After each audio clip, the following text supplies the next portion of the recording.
Okay, guys, here's the lesson for today. 2.6, we are going to factor. We're factoring quadratics that are in this form. Okay, this is standard form, which means we have ax squared plus bx plus c, and that's a quadratic. Okay, that should be review. Okay, and I'm a list girl, so I wrote out steps for you because I think it's super important to be able to go, okay, step one, let's do this first. So remember, when we're factoring, we're unmultiplying. We're going to write this long thing, ax squared plus bx plus c. Our goal is to write it as a product of two binomials, meaning two terms, okay? So the first thing you're going to do is you're going to factor out a GCF. That should be review from before fall break, okay? We're going to look at all the terms and see if we can take anything out. Then the next thing you're going to do is identify the new A, B, and C. And the thing you need to know is these are just numbers, okay? There should be no X's with them, okay? Once we write down what A, B, and C are, we're going to create a box with the ax squared in the top left and the c in the bottom right, okay? And then we're going to, with the other two boxes, we're going to find two numbers that multiply to our a and c and add to b, which I will go through, and so don't stress about it, okay? But the thing I'm going to make you do is I'm going to make you make a list, and it'll make sense when I go through some problems, okay?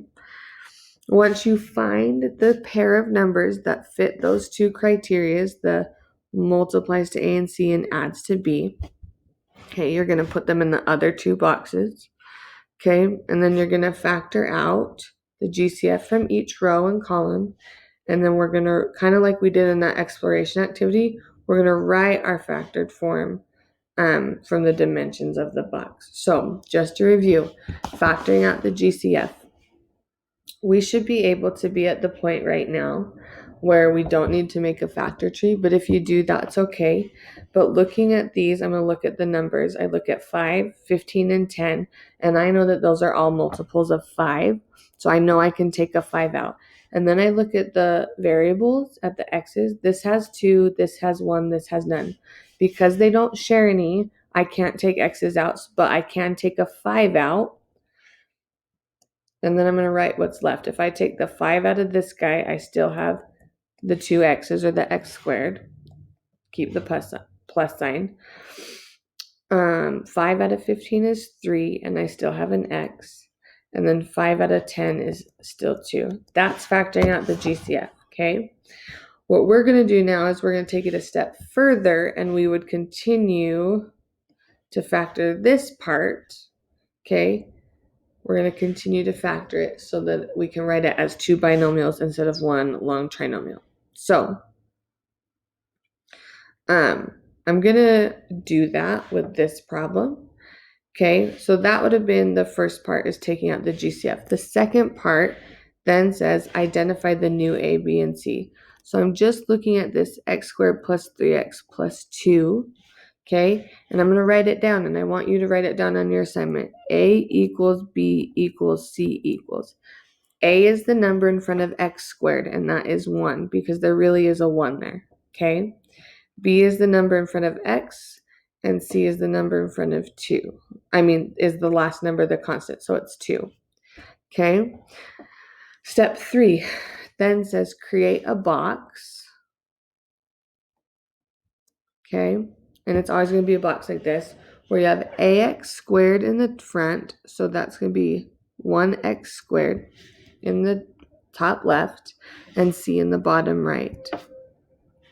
Okay, and it says for the other two boxes, find two numbers that multiply to a times c.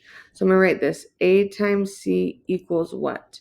A times c is 1 times 2, and then adds to 3. So what I'm going to say multiplies to 2. So the only numbers I have are 1 and 2. Well, good thing 1 and 2 added together also equal 3. So what I'm going to do with that is once I find them, it says write those numbers, this part, write those numbers including an x in the top right. So I'm going to write 1x in the bottom left, 2x, okay? in those boxes. Now that my box is complete, I'm going to look at each row and each column. I'm going to take a GCF out. So what I'm going to do first is I'm going to look at this row. And what do they share? Well, they both have a 1 and they both have an X. I'm just going to write an X because I'm not going to write a 1 because that's kind of silly. Okay. Then I'm going to look at the next row. I'm going to look at this row. Well, 2X and a 2. They both have a positive 2. Those are my rows. Now I'm going to look at my columns. And I'm going to look here. Numbers don't share anything, but they both share an X.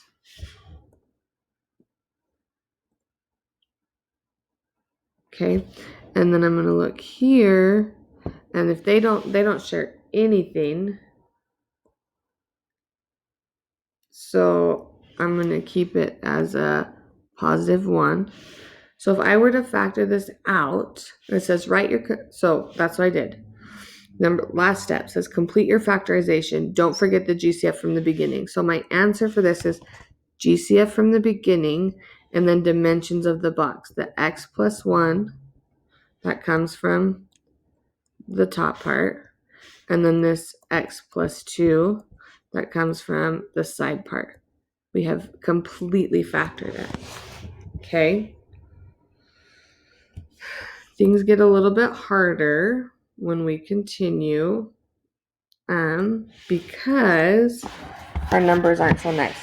But the process is the same. So the first thing we're going to do is we're going to look for a GCF. I look at my numbers. 4, 13, and 3. Well, 13 is prime, so there's nothing I'm going to be able to take out. And then they all don't have an X, so there's no GCF. So I'm going to go straight to identifying my A, B, and C. So A equals 4, B equals 13, and C equals 3. Okay?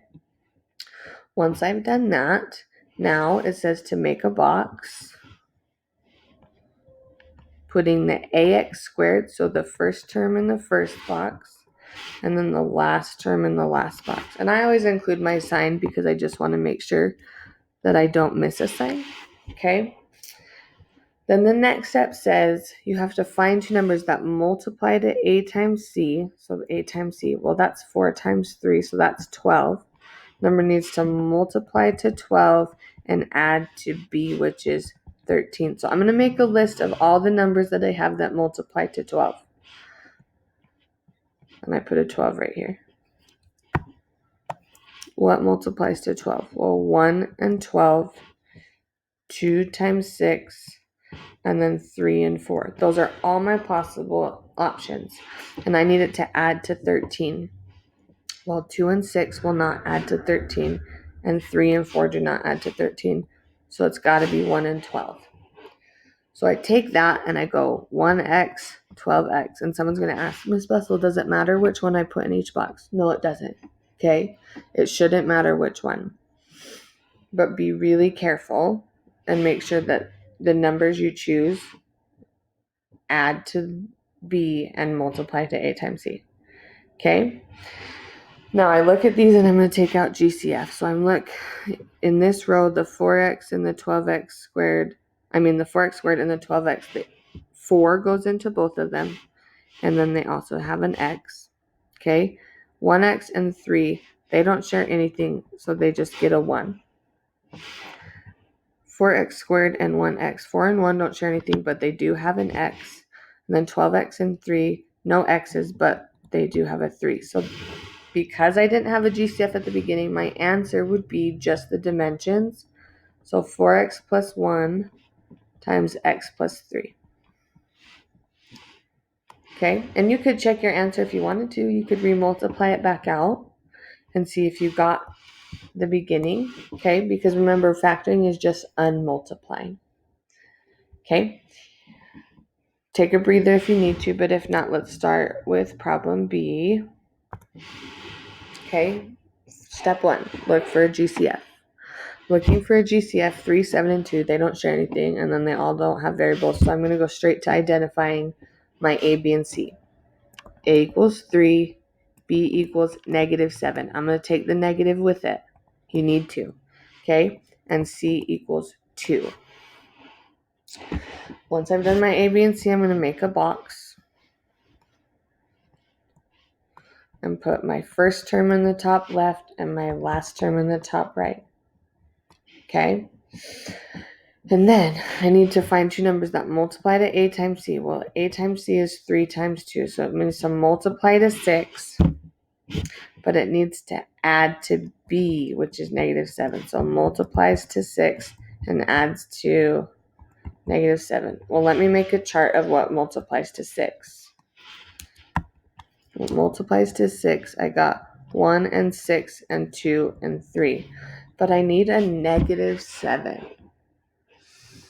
Well, 2 and 3 aren't going to give me a -7, but if I make -1 and -6, they multiply to 6 because two negatives make a positive, and they add to -7. So I'm going to go -1x and -6x as my numbers. Okay? This part right here is the part that's going to take you the most amount of time, and you need to be extra careful. Okay? But now that I've filled out my box, I'm going to take GCFs out. So if I look at this first row, there's a 3 and an x because 3 and 6 share 3, and then they at least have an x. The second row, they don't share anything, but if it starts with a negative, then you need to take a negative out. So that's going to be a -1. Okay, this one is just going to be an x because the negative is not on top. Okay, and then this one, because the negative is on top, it's going to be a negative and then a 2. So this factors into 3x minus 1 and x minus 2. Okay. Perfect, you guys. Okay, take a second, let it digest, and then move on to the next video.